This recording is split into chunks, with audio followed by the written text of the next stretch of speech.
Chapter 4, Mishnah 7.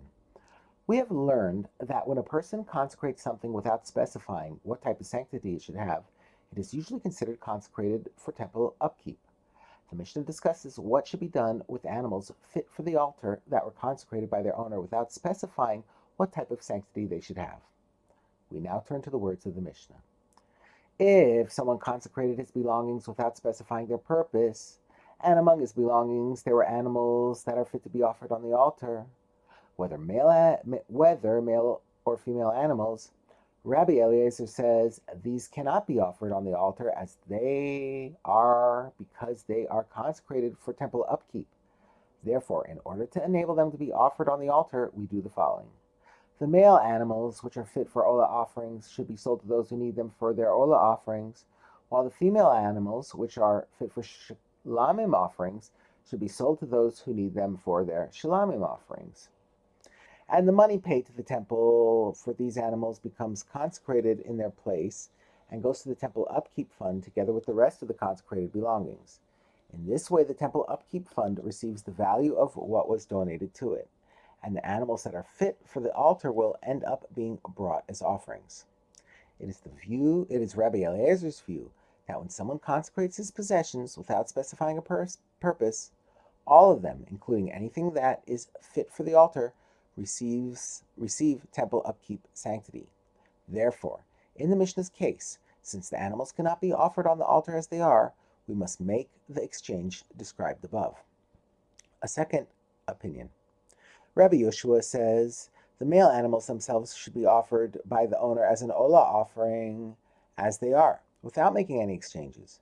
Rabbi Yehoshua reasons that when someone consecrates something fit for the altar, he means for it to be offered on the altar, even if he consecrated it without mentioning this purpose. Therefore, while the items that are not fit for the altar receive temple upkeep sanctity, the animals that are fit for the altar receive altar sanctity, and the males may be brought for Olah offerings as they are.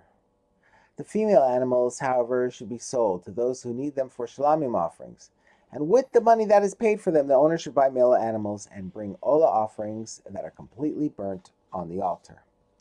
The rest of his belongings that are not fit for the altar are consecrated and go to the temple upkeep fund.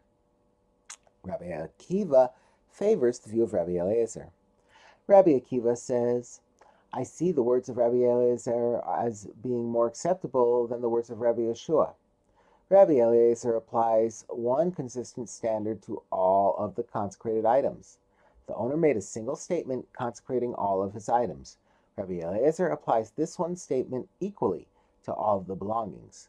Since some of them are certainly consecrated for temple upkeep, the items not fit for the altar, they all receive this same type of sanctity, while Rabbi Yehoshua differentiates between different types of possessions.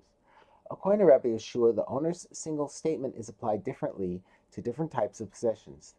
Those not fit for the altar receive temple upkeep sanctity, while those fit for the altar receive altar sanctity.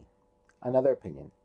Rabbi Papia says, I have heard from my teachers like the words of both Rabbi Eliezer and Rabbi Yehoshua, depending on the case. If one clearly mentions and consecrates his animals together with his other possessions, i.e., he says, my animals and my other possessions shall be consecrated, then we follow the words of Rabbi Eliezer, and the animals are treated the same as the other possessions, and they receive temple upkeep sanctity. But if one consecrates his belongings in a general way, i.e., he simply says, all of my possessions shall be consecrated, without mentioning the animals, then we follow the words of Rabbi Yehoshua, and the animals are treated differently than the other possessions, and they receive altar sanctity.